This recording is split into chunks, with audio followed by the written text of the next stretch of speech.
여러분 안녕하세요. 호수파파입니다. 지난 영상에서 전세제도의 문제점을 비롯해 몇 가지 얘기를 좀 했었는데요. 전세는 우리나라에만 있는 제도는 아닙니다. 예전에 어느 영상에서 말씀드렸듯이 몇몇 나라 그리고 미국의 일부 주에도 우리 전세와 비슷한 제도가 일부 있어요. 물론 우리처럼 주거문화의 한 형태로 뿌리 깊게 자리 잡고 있지는 않습니다. 전세와 관련해서 이 정도의 제도와 법률이 존재하는 나라는 우리가 유일해요. 저는 개인적으로 전세제도가 사라져야 한다고 생각합니다. 당장은 어렵지만 점차 그렇게 되어가는 것이 맞다고 생각해요. 우리나라가 개발도상국이던 시절에는 전세가 전반적인 국가산업을 이끄는 데 일부 도움이 됐던 것도 사실이에요. 전세를 활용한 매매 수요가 꾸준하게 상승하면서 건설과 건축, 시멘트, 철강 등의 산업 발달에 직접적으로 또 간접적으로 지대한 영향을 미친 순작용도 있죠. 특히 건설, 시멘트, 철강 부분은요, 당시의 건설붐이 아니라면 이렇게 세계 인류 수준까지 발전하지 못했을 거예요.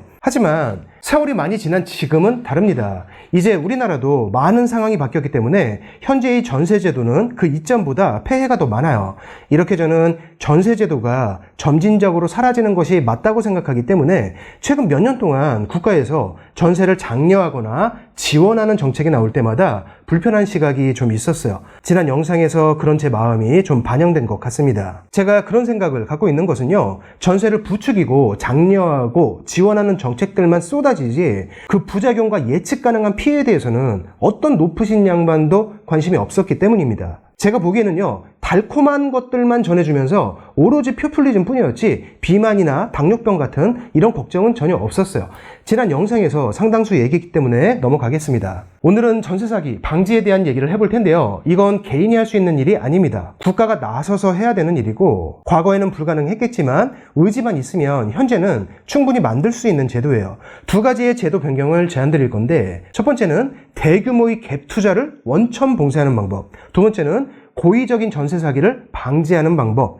사실 이건요, 한 4년쯤 전에 제가 얘기를 했던 적이 있어요. 물론 제 목소리가 저쪽까지 닿을 확률은 적지만 혹시 모르니까 다시 한번 정리해 보겠습니다. 첫 번째는 보증금 반환 보증률 제도입니다. 이름은 제가 대충 지은 것이니까 중요하진 않아요. 내용이 중요하죠. 갭을 이용해서 한두 채 정도의 부동산 투자를 하는 것은요, 큰 문제가 되지 않습니다. 이 정도는 정당한 투자의 범위 안에 있다고 생각해요. 문제가 되는 것은 오로지 갭만을 이용해서 무자본으로 주택수를 계속 늘려나가는 그런 정신나간 행태들이 문제입니다. 부동산은 장기적으로 우상향이기 때문에 어떻게든 많이만 소유할 수 있다면 엄청난 부자가 될 수 있다고 믿는 건데요. 천만의 말씀이죠. 제가 주기적으로 얘기해왔듯이 부동산 투자라는 것은 그리 간단하지 않아요. 수많은 변수들이 항상 존재하고 아주 작은 변수 하나만 발생해도 갭으로 보유하고 있는 수많은 부동산들이 연쇄적으로 무너지면서 엄청난 사건으로 번집니다. 감당할 수 있는 한두 채 정도를 넘어가면 위험성이 극도로 높아지는 것이 부동산 투자예요.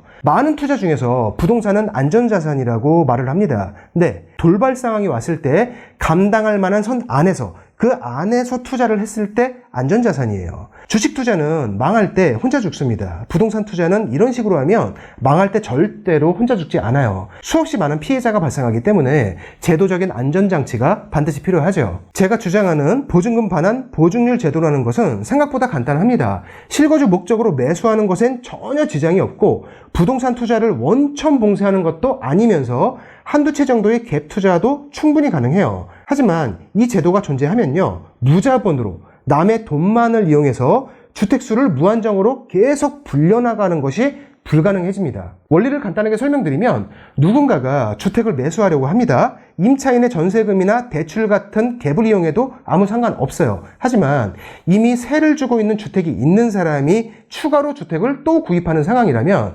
기존 주택에 들어있는 임차인의 보증금, 임차인에게 반환해줘야 할 의무가 있는 그 보증금의 일정 퍼센트가 현금으로 남아있다는 것을 증명해야만 주택을 새로 구입하는 것이 가능하도록 하는 거죠. 일종의 은행의 지급 보증률 제도와 비슷한 논리라고 생각하시면 돼요. 사실 은행의 지급 보증률은 그 퍼센트가 터무니없을 만큼 적죠. 이것도 언젠가 한번 깔 건데 오늘은 넘어가겠습니다. 저는 보증률이 60% 정도가 적당하다고 생각하는데요. 예를 들어서 보증금 1,000만 원에 월세 주는 집이 있다고 하면 그 임대인이 추가로 주택을 구입할 때는 사업자 통장에 600만 원이 있다는 걸 증명해야 다음 주택을 살 수 있는 거예요. 이미 5억 원의 전세를 준 주택 주택을 소유하고 있다면 사업자 통장 안에 보증금이 60%인 최소 3억 원이 현금으로 있다는 것을 증명해야 추가로 주택을 또 구입할 수 있도록 하는 겁니다. 그게 없다면 추가 구입을 하지 못하도록 하는 거예요. 부동산에 투자하는 사람들 입장에서 언뜻 보면 개인의 투자를 막 제한하는 것 같죠. 하지만 잘 보세요. 부동산 투자를 막는 것이 절대로 아닙니다. 한두 채까지는 갭 투자도 가능해요. 비정상적인 연속 투자만 막을 수 있어요. 내 돈 한 푼도 없이 임차인들의 보증금만 이용해서 주택을 10채, 100채, 1000채를 넘어서 2000채 이상까지 계속 이렇게 늘려나갈 수 있는 지금 이 현실이 훨씬 비정상적이지 않나요? 그걸 막아야 하고 그 사람들의 추가 주택 매수를 제재해야 합니다. 어떤 한 사람이 자기 자본 전혀 없는 상태로 전세 낀 주택을 연속해서 계속 매수해 나가는 이걸 막아야 하는 건데 이 방법밖에는 없어요. 임차 보증금이나 전세 보증금은 반환 의무가 있는 돈이기 때문에 꼭 60%가 아니더라도 어쨌건 보증금 중 일정한 비율만큼의 돈이 있는 상태에서만 임대주택을 늘려나가는 것이 맞아요. 그게 건전하고 안전한 부동산 투자입니다. 임차인에게 돌려줘야 할 보증금이 10원 한 푼도 없는 상태에서 수억 원의 전세를 끼고 주택을 계속 살 수 있다는 것이 애초에 잘못된 거죠. 물론 부작용도 일부 있고 세부적으로는 제도들도 손을 봐야 해요. 그래서 개인이 하기에는 어려운 일이지만 국가는 할 수 있습니다. 충분히 만들 수 있는 제도예요. 부작용이나 구체적인 내용들이 더 있지만 자세히 얘기하면 너무 오래 걸리니까 이 부분은 이 정도만 얘기하고요. 두 번째 제안은 실시간 권리 확인 예약 제도입니다. 이것도 제가 대충 만든 이름이니까 내용만 볼게요. 주요 내용은요. 제가 항상 희대의 악법이라고 주장하는 주택임대차보호법 제3조의 1항을 개정하는 겁니다. 주임법 3조의 1항은요. 임차인의 대항력을 규정하고 있는데요. 입주를 하면서 전입을 하면 그 날이 아니라 그 다음 날부터 임차인의 대항력이 발생하도록 규정되어 있죠. 만약에 어떤 공실이 있는데 소유자가 담보대출을 신청하면서 동시에 전세로도 내놓습니다. 전세 임차인이 입주하는 그날에 대출이 실행되도록 소유자가 대출 상한위를 맞춰요. 임차인은 오전에 등기부를 확인해보고 부동산에 융자가 없다는 걸 다시 한번 확인한 후에 곧바로 전세 자금을 지급하면서 입주합니다. 즉시 전입신고와 확정일자까지 받죠. 아주 안전한 상태인 걸 마지막까지 확인한 후에 전세금을 지급했고 즉시 안전장치까지 했지만 나중에 경매법원에서 한 푼도 받지 못하고 쫓겨납니다. 왜?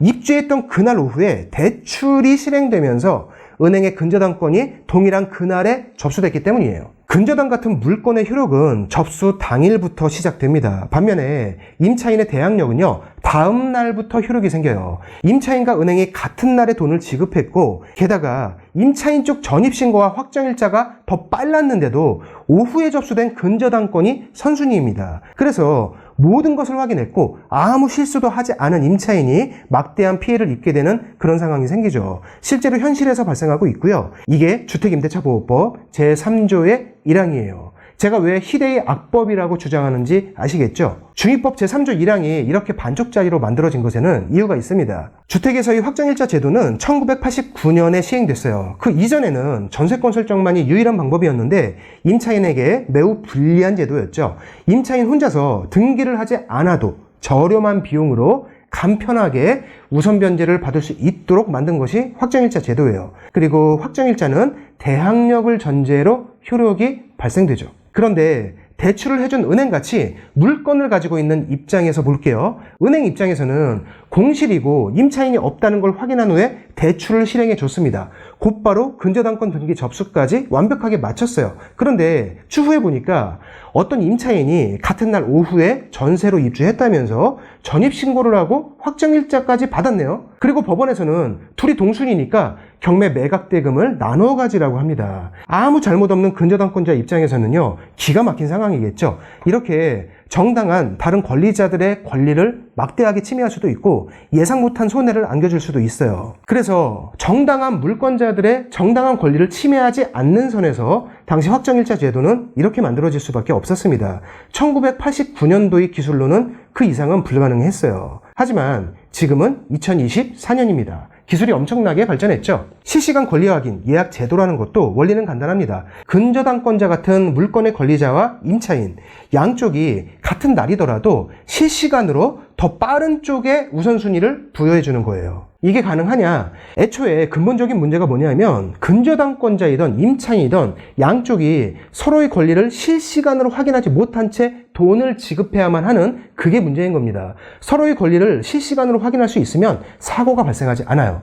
은행이건 임차인이건 서로의 권리를 실시간으로 확인할 수 있게 하고 먼저 돈을 입금한 쪽이 어떤 가상의 공간 안에 자신의 권리를 먼저 등록할 수 있도록 한 후에 그 사람에게 우선권을 주는 겁니다. 임차인이 권리를 먼저 등록했다면 대출 예정인 은행에서도 대출금을 지급하기 직전에 그걸 실시간으로 확인할 수 있도록 하고, 은행이 먼저 지급하면서 권리를 예약했다면 같은 날 입주가 예정된 임차인도 실시간으로 해당 부동산에 대한 그 권리를 확인할 수 있도록 하는 제도예요. 전입신고는 이삿짐 올리고 2-3시간 뒤에 하더라도, 근저당권 접수는 대출을 실행해주고 1시간 뒤에 접수를 하더라도, 임차인이건 은행이건 돈을 지급하는 즉시 가상의 어떤 공간에 본인의 권리를 실시간으로 업데이트하는 것, 그리고 미리 인증받은 사람이라면 그쪽에서도 그걸 실시간으로 확인할 수 있게끔 하는 것, 이게 핵심입니다. 그 온라인상의 공간은요, 어떤 홈페이지일 수도 있고 어떤 앱일 수도 있어요. 반드시 국토부에서 관리하거나 정부의 인증을 받은 곳에서 철저하게 관리해야 하고요.